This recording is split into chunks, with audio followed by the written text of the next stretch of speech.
Hello. Hello. Hey. How's it going? Good. How are you? I'm good, thanks. This is Brendan calling from CFCR. I guess you called me, though, so Yes. thanks for calling back. Sorry about that. I don't know how I missed it, but yeah, I know it's been hard to get a hold of us today. It's no problem. I'm sure you're pretty busy. I noticed you're going on the road for like 10 weeks. Yeah, I got a lot of laundry to fold, man. So you have this new album coming out. It's called Birthmarks, right? Yes. When did you guys record it? Was it about like last year sometime? We spent, all of last year, pretty much from, actually, like, as far back as December 2011, recording, and it got finished up fairly recently, so it was a long process, which was our choice, but totally worth it. And then quick turnaround to put it out.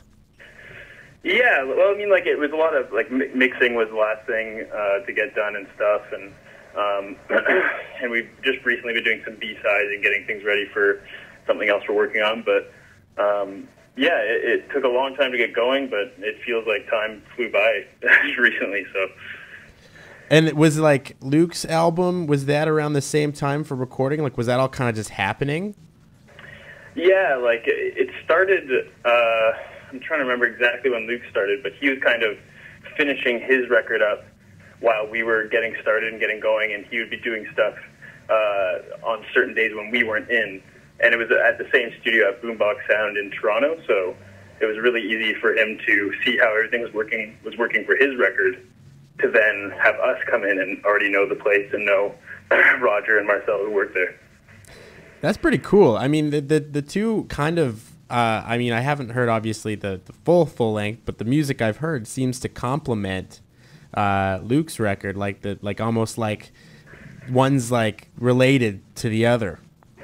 Yeah, I could totally see that. I mean, he does write for himself and for us, so there will be like some similarities there, but definitely some overlap. I'm a huge fan of his record. I feel obviously kind of biased saying that, but I think it's amazing. And if anybody hasn't heard it, they should definitely pick it up. Well, at least you're happy with it, because I mean, you don't want it to be the thing where you're like, oh yeah, he went and did that record without us, and yeah. Thanks a lot, Luke. Just go ahead. Fine. Be fine. But I don't like. Did he really tour with it much? Like, it only just came out like last year, right?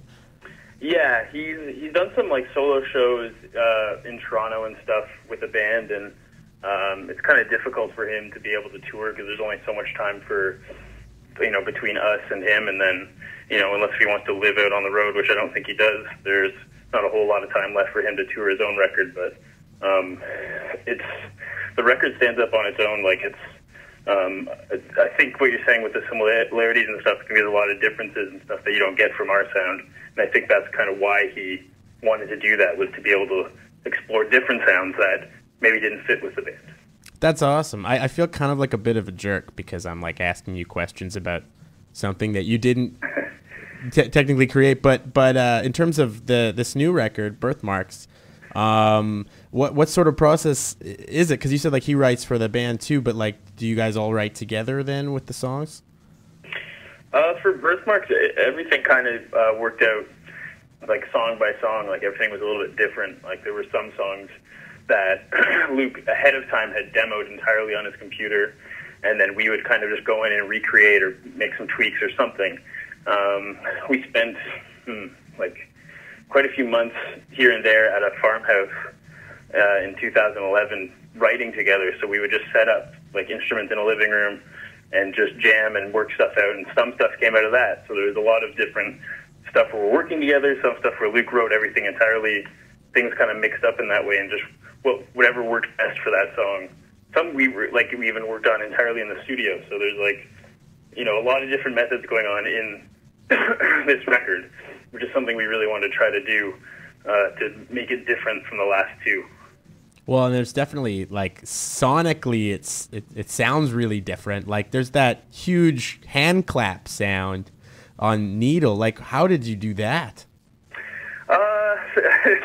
Yeah, we kind of, like, those are samples that we've kind of, like, experimented with a bit, and we're actually hoping to be able to replicate a lot of how the record sounds into our live show.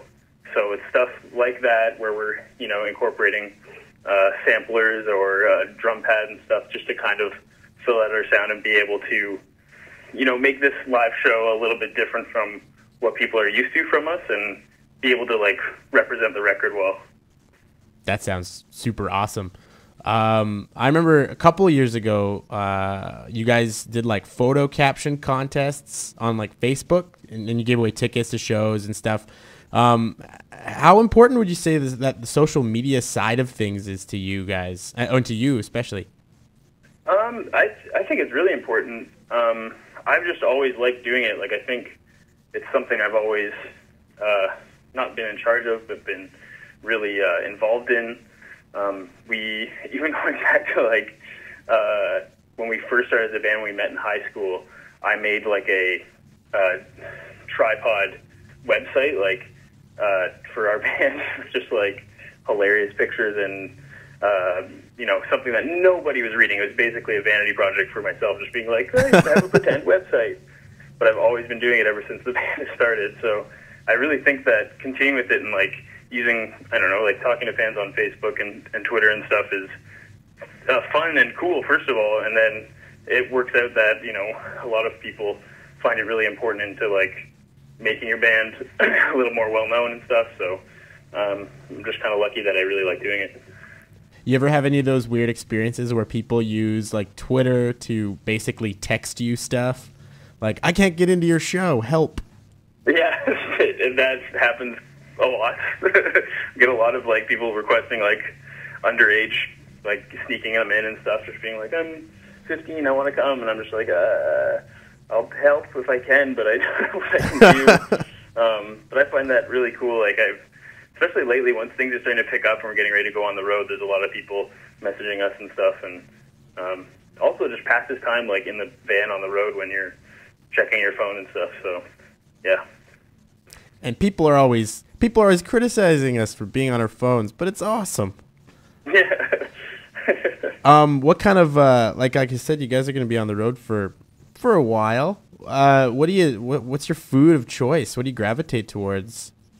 Oh, man, there was a bad string of shows when we were on tour in the States a few years ago where you just kind of like, you know, like after the show, everybody's kind of drunk and eventually we all pile into the van and just like, oh, let's get some food.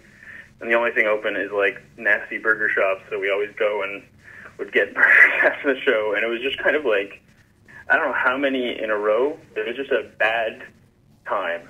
We all be like drunk and mowing down on burgers, so we're trying to put that a little bit more behind us. Hopefully make better choices. So I don't know. We'll see. It's been a while since we've been out there, so I kind of forget a lot of time it's spent just like stopping at gas stations and you have to like peruse the jerky or something. Peruse the jerky. Sometimes the food hangover is almost worse than any other hangover that you can have. So much is. I have a pizza hangover. Not today, but I mean hypothetically. The songs on the new record, obviously we'll hear it soon, and I understand you guys are going to be selling it in advance at the shows. Yeah, this is something we just announced today, is that we will be, you know, it's going to be a month or about 4 weeks from tomorrow the record goes on sale, but we're going to bring the record on the road with us. And if you come to the show, you can pick it up and hear it early, which is pretty sweet. And we're excited to get that out there and finally show everybody what we've done. And yeah, so I look forward to that at the Canadian shows. Awesome. Thanks a lot, Mitch. Yeah, thanks. Yeah, I'll see you in a little bit. Yeah. Cheers. All right, man. Later.